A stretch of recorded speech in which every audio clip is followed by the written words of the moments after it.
em Ação aqui no Rio de Janeiro com a carioquíssima Sandra Helena Vieira. Boa tarde, Sandra. Muito boa tarde. Você é carioca da Gema? Carioca da Gema. E de que lado você é desse Rio de Janeiro? De Bom Sucesso. O Bom Sucesso fica perto de onde? Ramos, Zona Leopoldinense. Tá.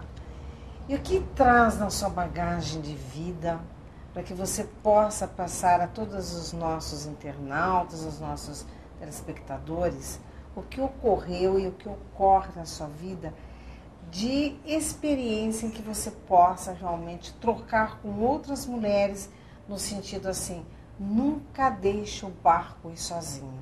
Todo barco precisa ter um remo. E cada mulher sabe segurar esse remo quando ela tem a persistência, quando ela sabe que ela precisa navegar para não afogar. E eu acredito que você já viveu muito disso, principalmente lá numa família em que você era qual filha? De 8 filhos? Primeira. Você era Sou a primeira. Me fala um pouco dessa família. Sim, é um casamento sólido. Meus pais, já hoje com 53 anos de casados, e fomos criados numa rigidez muito grande e até um certo problema pela rigidez. Essa rigidez era do pai ou era da mãe? Ou dos dois. E que tipo de rigidez que você fala? Como que era essa rigidez? Essa rigidez? Você não pode, sempre não, muito presente. Não pode o quê? Bem, nós nunca dormimos fora, na casa de coleguinhas. Nós não víamos televisão. Porque não tinha ou porque não podia? Porque não tinha mesmo, não tínhamos condições de ter a televisão. E quando dava, a gente corria para a casa dos vizinhos que tinham e iríamos ver alguma coisa, mas quando os nossos pais sabiam, a coisa ficava feia, porque eles não admitiam que nós fôssemos para a casa de quem quer que seja.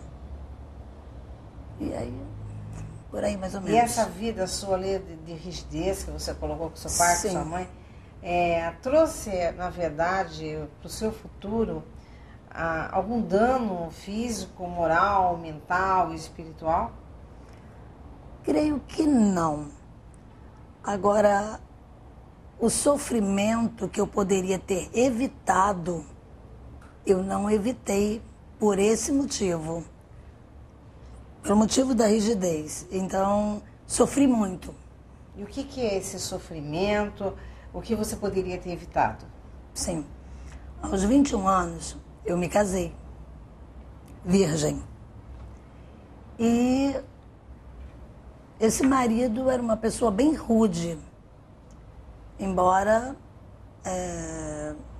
cuidava, entre aspas, de mim no sentido de colocar as coisas dentro de casa. Mas nada além disso. Era uma pessoa que eu observava que não gostava de me ver bem sucedida. E todas as vezes que eu aspirava algum sonho, alguma coisa, ele era tolhido. Ele sempre colocava uma barreira, um empecilho para que eu não fizesse. Os meus sonhos foram sempre frustrados. Qual era o seu sonho? Eu queria, eram tantos sonhos. Um deles era a minha formação, minha casa própria, que até hoje eu não tenho. E gostava muito de trabalhar com crianças.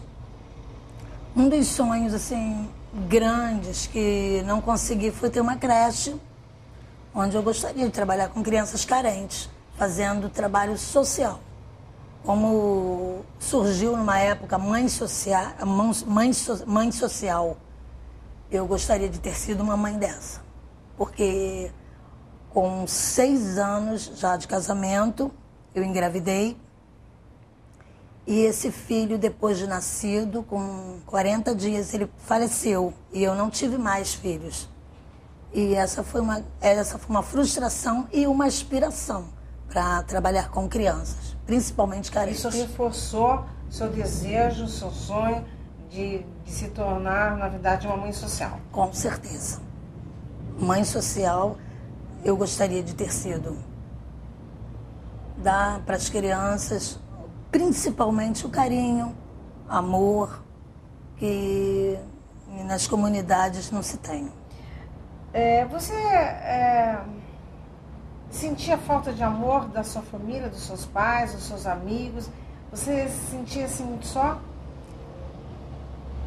Não, falta de amor não, por parte deles não. Mas esse casamento é que foi o grande ápice da minha história. Porque eu vim descobrir, logo após a perda do meu filho, que o meu marido, no caso meu ex-marido agora, era drogado. Ele se drogava. Você descobriu? Não descobri. Não desconfiava? Não desconfiava. Até que certas noites eu comecei a acordar e não encontrá-lo mais na cama. E aí eu comecei a ficar com sono mais leve e fui vendo que aquele homem saía para se drogar.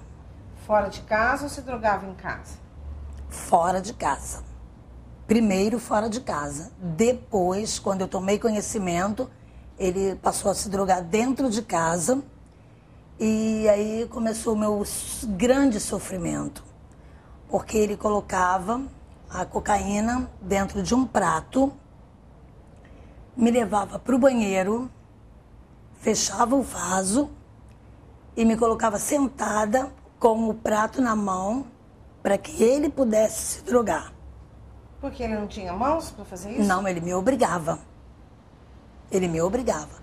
E dizia, se ninguém sabe, ninguém vai saber.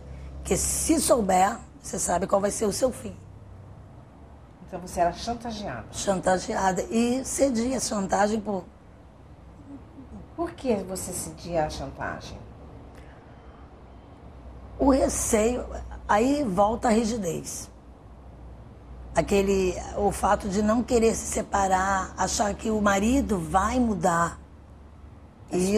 A esperança que ele mude. E ele não mudou, pelo contrário. Eu fui muito maltratada, psicologicamente e fisicamente. Quais eram as reações que ele tinha depois que ele aspirava a coca? Qual a reação, na verdade, que ele tinha e que te causava ainda mais danos? Ele virava... Danos psicológicos. Ele virava um monstro. Ele olhava para mim e me acusava de coisas que eu nem sonhava. Como, você é uma vagabunda, você é uma prostituta. Quantos homens passaram por aqui? Mais ou menos por aí. Até que chegou a agressão física mesmo. Você ficava silenciosa, você aguentava firme isso, sem realmente contar para ninguém? Para ninguém. Ficava você tinha medo dele ou medo da reação das pessoas, que pudesse vazar isso e você ser violentada de uma forma mais brusca? Não, porque para minha família, ele pedia a bênção aos meus pais, chamava meu pai de pai, minha mãe de mãe. E eu achava que se eu fosse contar a verdade, ninguém ia acreditar em mim. E por esses longos anos foi o que aconteceu.